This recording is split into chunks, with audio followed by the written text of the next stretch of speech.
আহলে হাদিসদের ইমাম, তাদের লেখা কিতাব, তার নাম হচ্ছে আব্দুর রহমান মুবারকপুরি। নামাজের পর দোয়া করা যাবে না। কিছু সমাজে কিছু মানুষ আছে বলে যে দোয়া করা যাবে না।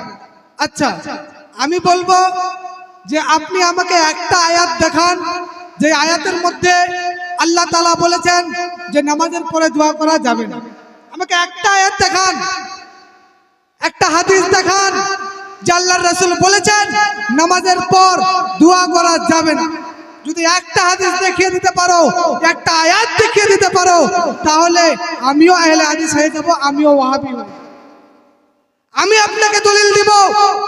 আল্লাহ তাআলা পবিত্র কালামুল্লাহর মধ্যে বলেছেন ফায়দা ফারাকতা ফানসাব।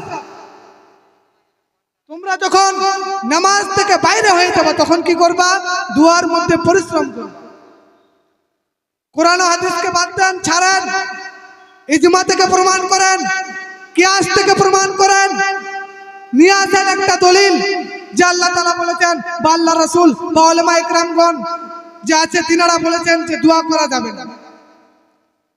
আসুন আমি আপনাদেরকে দলিল দিচ্ছি। আল্লাহ রাব্বুল আলামিন বলেন ফাইদা ফারাকতা ফানসাব।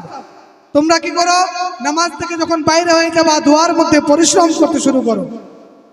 এই আয়াতের ব্যাখ্যা করেছেন জগৎ বিখ্যাত তাফসীরের কিতাব তাফসীরে জালালাইন ইমাম জালালউদ্দিন সিউতি। তিনি এই আয়াতের ব্যাখ্যা করতে গিয়ে, এই আয়াতের তাফসীর করতে গিয়ে তাফসীরে জালালাইনের মধ্যে পৃষ্ঠা নম্বর 502 এর মধ্যে এই আয়াতের ব্যাখ্যা করেছেন, এই আয়াতের তাফসীর করেছেন। কি তাফসীর করেছেন?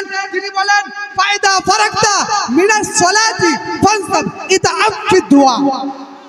তিনি বলেছেন জগৎ বিখ্যাত ইমাম, যে কিতাবকে আপনার আহলে হাদিসরাও মানে, যে কিতাবকে ওয়াহাবিরাও মানে, যে কিতাবকে দেওবন্দিরাও মানে, যে কিতাবকে গায়র মুকাল্লিদরাও মানে, যে কিতাবকে প্রত্যেক মাদ্রাসায় পড়ানো হয়, যে কিতাব যদি কেউ না পড়ে তাহলে তাকে আলিম বলা যাবে না, সেই কিতাবের মধ্যে ইমাম জালালউদ্দিন সিউতি তিনি বলেন তাফসীরে জালালাইনের মধ্যে এই আয়াতের ব্যাখ্যা করেছেন ফায়দা ফারাকতা মিনাস সালাতি ফানসাব ইতআফ ফি দুআ।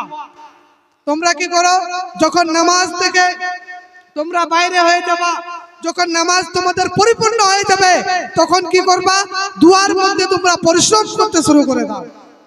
আসুন আপনাদেরকে একটা হাদিস পাক শোনাই।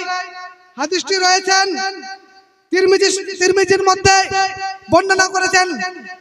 হাদিস বর্ণনা করেন আন আবি আমামা قال قيل يا رسول الله صلى الله تعالى عليه وسلم اي الدعاء اسمع يا رسول الله।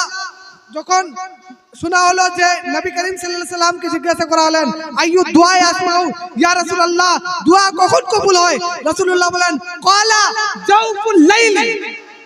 রাসূলুল্লাহ বলেন ক্বালা জাওফুল লাইলি। রাতের অর্ধেক অংশে যখন কোনো বান্দা আল্লাহর কাছে দোয়া চায়, সেই দোয়াকে আল্লাহ আর ফেরায় না, সেই দোয়াকে সঙ্গে সঙ্গে কবুল করে নেয়। আসুন, এটা তো আমাদের কিতাব থেকে ওই আহলে হাদিসদের ইমাম, তাদের লেখা কিতাব, তার নাম হচ্ছে আব্দুর রহমান মুবারকপুরি। সে একটা কিতাব লিখেছে তোহফাতুল আহওয়াজি। সেই কিতাবের মধ্যে তিনি লিখেছেন যে তোমরা যখন নামাজ থেকে বাইরে হয়ে যাবা তখন দোয়ার মধ্যে পরিশ্রম করবে। আসুন এই কিতাবের এই আয়াতের ব্যাখ্যা করতে গিয়ে এই আয়াতের ব্যাখ্যা আসুন জগৎ বিখ্যাত সাহাবী হযরতে আব্দুল্লাহ ইবনে আব্বাস, কোন মানুষ, সাধারণ মানুষ না, কোন সাধারণ আলিম না, কোন সাধারণ মুফতি না, জগৎ বিখ্যাত সাহাবী হযরতে আব্দুল্লাহ ইবনে আব্বাস, তিনি এই আয়াতের ব্যাখ্যা করতে গেছেন। তিনি আয়াতের ব্যাখ্যার মধ্যে তাফসীরে আব্বাসের মধ্যে তিনি বলেছেন যখন তোমরা ফরজ নামাজ থেকে বাইরে হয়ে যাবা তখন দোয়ার মধ্যে পরিশ্রম করতে শুরু করে দেবা। একবার মুহাব্বতে বলেন সুবহানাল্লাহ। বুঝতে পারলেন? দোয়া নামাজের পর করতে হবে, এটা হাদিস ও কোরআন দ্বারা প্রমাণ। যারা বলে দোয়া করা যাবে না তারা একটা প্রমাণ দেখান, আমিও আহলে হাদিস হয়ে যাব। প্রথমে আশিক হতে হবে, বুঝতে হলে নবীর প্রেমিক হতে হবে। এমনি এমনি আল্লাহর রাসূলের বাণী বুঝতে পারবেন না, আল্লাহর রাসূলকে ভালোবাসতে হবে, তারপরে পারবেন।